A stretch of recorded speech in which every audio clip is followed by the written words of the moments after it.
सलूम्बर जिले के धारोद भागपुर गांव में जो हुआ उसने इन सवालों को फिर से जिंदा कर दिया। क्या एक ट्रांसफार्मर की आग पूरे गांव के लिए मौत का जाल बन सकती है? क्या बिजली विभाग की एक लापरवाही लोगों की जान ले सकती है? मंगलवार की रात गांव के लोग घंटों के बिजली कट के बाद इस उम्मीद में बैठे थे कि अब राहत मिलेगी, लेकिन जैसे ही बिजली आई, राहत नहीं बल्कि दहशत पूरे गांव में दौड़ गई। देखते ही देखते ट्रांसफार्मर्स आग की लपटों में घिर गया और कुछ ही सेकंड में कई घरों में मौत जैसा करंट दौड़ गया। लोग चीखते हुए घरों से बाहर भागे, महिलाएं करंट की चपेट में आ गई और पूरा गांव डर के साए में जीने लगा। सवाल यह है कि आखिर इस हादसे का जिम्मेदार कौन है? ये मामला सलूम्बर जिले के धारोद भागपुर गांव का है। मंगलवार दोपहर करीब 12 बजे से गांव की बिजली गुल थी। ग्रामीणों कई घंटों तक बिजली बहाल होने का इंतजार करते रहे। रात करीब 10 बजे जब सप्लाई शुरू हुई तो लोगों ने राहत की सांस ली, लेकिन ये राहत कुछ ही पल की साबित हुई।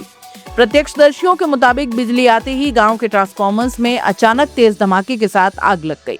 आग लगने के कुछ ही क्षण बाद गांव के करीब 10 से 15 घरों की बिजली लाइन में तेज करंट दौड़ गया। घरों की वायरिंग के जरिए लोहे के दरवाजों, खिड़कियों, बर्तनों और दूसरे धातु के सामान तक करंट पहुंच गया। किसी को समझ नहीं आया कि आखिर हो क्या रहा है। घरों के अंदर मौजूद लोग अचानक करंट की चपेट में आने लगे। सबसे ज्यादा असर महिलाओं पर पड़ा। इस हादसे में 4 महिलाएं सहित कुल 5 लोग घायल हो गए। परिजन बिना समय गंवाए सभी घायलों को सलूम्बर अस्पताल लेकर पहुंचे, जहां उनका इलाज जारी है। राहत की बात यह रही कि सभी घायलों की हालत फिलहाल खतरे से बाहर बताई जा रही है, लेकिन हादसे के बाद गाँव में सिर्फ घायलों की चिंता नहीं बल्कि लोगों के मन में गुस्सा भी उबल रहा था। ग्रामीणों का आरोप है कि हादसे के तुरंत बाद उन्होंने बिजली विभाग के लाइनमैन राजेश को कई बार फोन किया, लेकिन फोन तक नहीं उठाया गया। लगातार कॉल करने के बावजूद कोई जवाब नहीं मिला। ग्रामीणों का कहना है कि इसके बाद विभाग के दूसरे अधिकारियों को भी सूचना दे दी गई, लेकिन काफी देर तक कोई भी कर्मचारी मौके पर नहीं पहुंचा। इस दौरान गांव के लोग डर के साए में अपने ही घरों से बाहर खड़े रहे।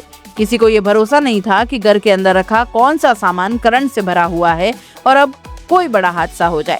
ग्रामीणों का कहना है कि अगर समय रहते बिजली सप्लाई बंद कर दी जाती तो जिम्मेदार कर्मचारी तुरंत मौके पर पहुंच जाते।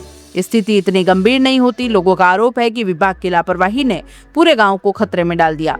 घटना के बाद ग्रामीणों ने बिजली विभाग के खिलाफ जमकर नारेबाजी की। उनका कहना है कि इस पूरे मामले की निष्पक्ष और उच्च स्तरीय जांच होनी चाहिए। साथ ही जिन अधिकारियों और कर्मचारियों की लापरवाही सामने आए उनके खिलाफ सख्त कार्रवाई की जाए। भविष्य में ऐसी घटनाएं दोबारा न हो। ग्रामीणों ने यह भी मांग की है कि जिन परिवारों के सदस्य इस हादसे में घायल हुए हैं उन्हें उचित मुआवजा दिया जाए और जिन घरों में बिजली उपकरण या अन्य सामान खराब हुआ है उसकी भी भरपाई की जाए। उधर बिजली विभाग के जूनियर इंजीनियर संदीप मीणा ने बताया कि सूचना मिलते ही वो मौके पर पहुंचे और स्थिति को नियंत्रित किया।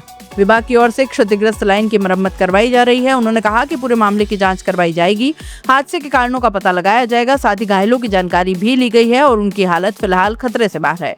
हालांकि गाँव के लोगों का कहना है कि जाँच और आश्वासन अपनी जगह है, लेकिन सबसे बड़ा सवाल जवाबदेही का है।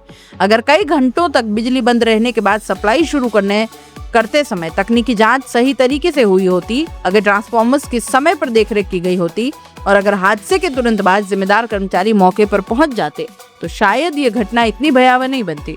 यह हादसा सिर्फ एक गांव की कहानी नहीं है बल्कि उस व्यवस्था पर भी सवाल खड़े करता है जहां छोटी सी तकनीकी लापरवाही कभी भी बड़े जानलेवा हादसे के रूप ले सकती है। लोगों की मांग साफ है, दोषियों पर कार्रवाई हो, पीड़ितों को मुआवजा मिले और बिजली व्यवस्था को इतना सुरक्षित बनाया जाए कि भविष्य में किसी गांव को ऐसी खौफनाक रात का सामना न करना पड़े।